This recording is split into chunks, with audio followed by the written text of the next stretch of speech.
My hair is like, what the ass happened? This is a catastrophe right now.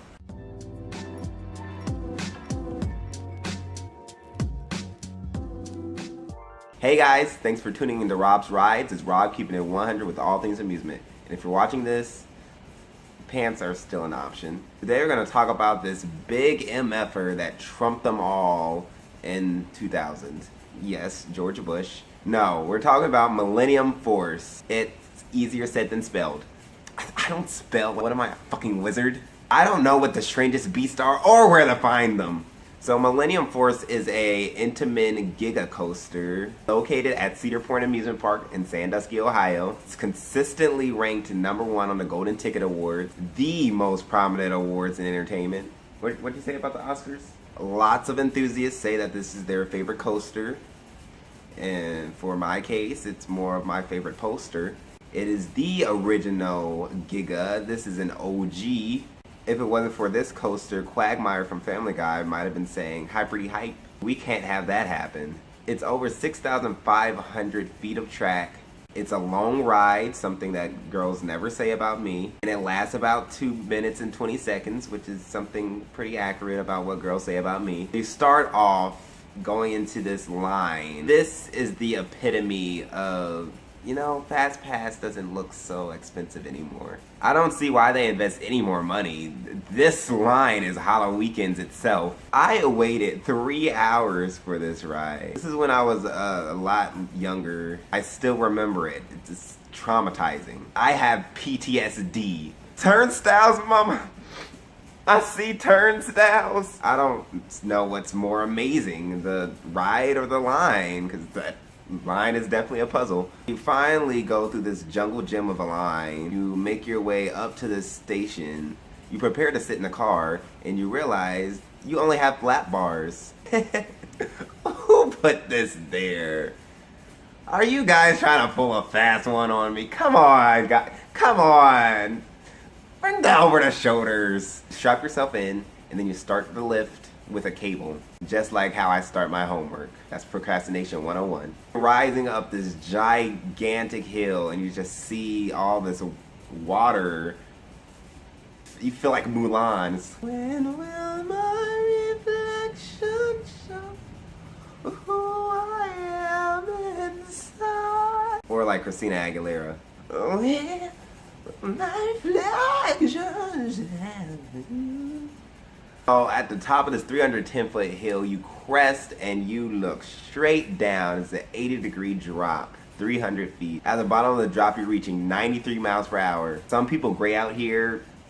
I didn't. I was in living color. Maybe I'm a damn munchkin. Maybe I do represent the lollipop guild. You're just speeding. You're going really fast, like how I drive next to hospitals. You take this extra large overbanked turn right over SunTrust. Then it's this giant camelback airtime hill. Just the most beautiful parabola. Me doing quadratic equations in this bit. Then after that, you go into these 2 overbanked turns. Twist over Chase and Morgan. This is like the mid-park. Like when it opened, it was like this mystery area kind of. They used to call it Millennium Island or something like that. Then Dinosaurs Alive came and the mystery turned into mediocre. You return from this island and you take another airtime hill. It's a lot smaller than the previous, like girls say about me. It's literally feel like Bob the Builder at the Macy's Thanksgiving Day parade. Flat floater. All I'm missing is Al Roker's raisinette looking ass. Then returning, you take one last tunnel just so that they can reinforce if you're still going very fast. Do this small ejector airtime hill.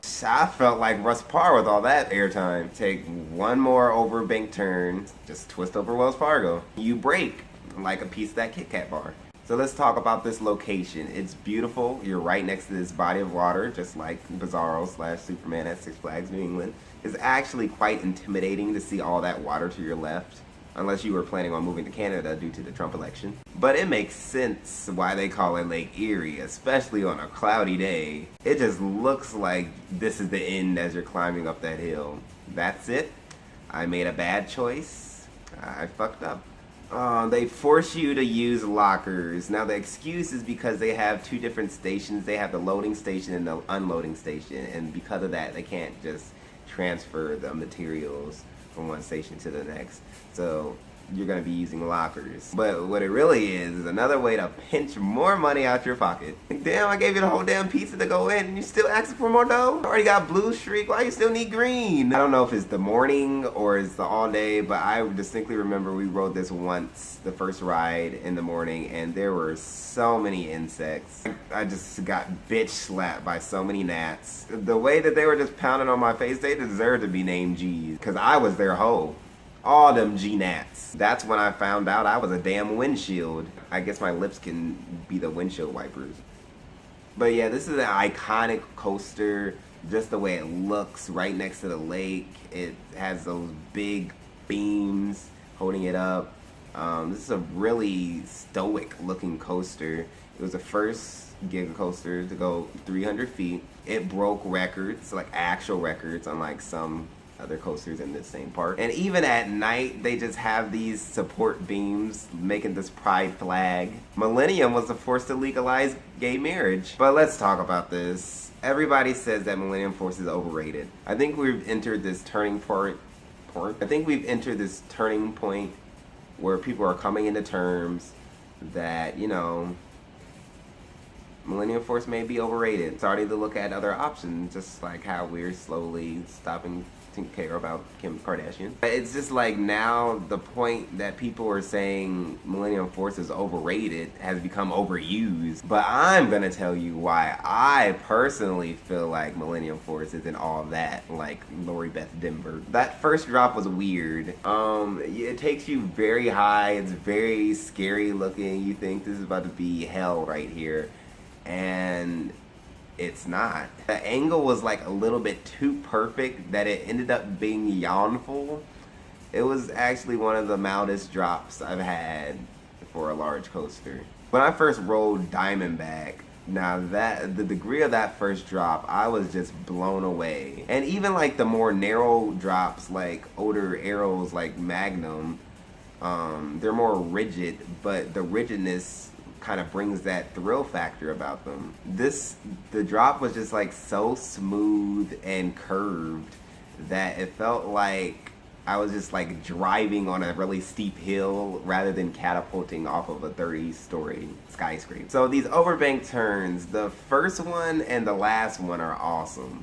But the two ones in the middle, they're so elongated and mild that it just feels like somehow I got stuck in going through a revolving door at a hotel, and then people are just shaking their head at me in pity. They didn't make the ride worse, but they didn't benefit it in any way besides just adding length to the coaster, kind of like Kenan Thompson in his last 10 years with SNL. But the main reason it's overrated is the fanboys. And you know, it's one thing with like the coaster YouTubers and coaster nerds or whatnot, that are like saying, oh my god, this is the best coaster ever. That's one thing. But then it's the actual fanboys with power, which is the Golden Ticket Awards. I don't know if it's their calculations, if it's politics, or if it's racism, but they know Millennium Force has some other competition of being the best coaster. They're just now starting to recognize it thanks to the Six Flags fanboys and the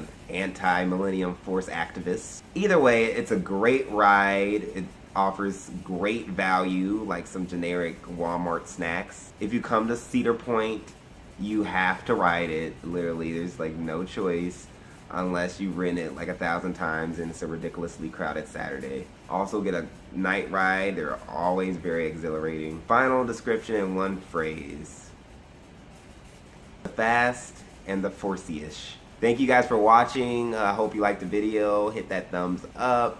Please comment below. Tell me about what you feel about Millennium Force and what other videos you would like to see.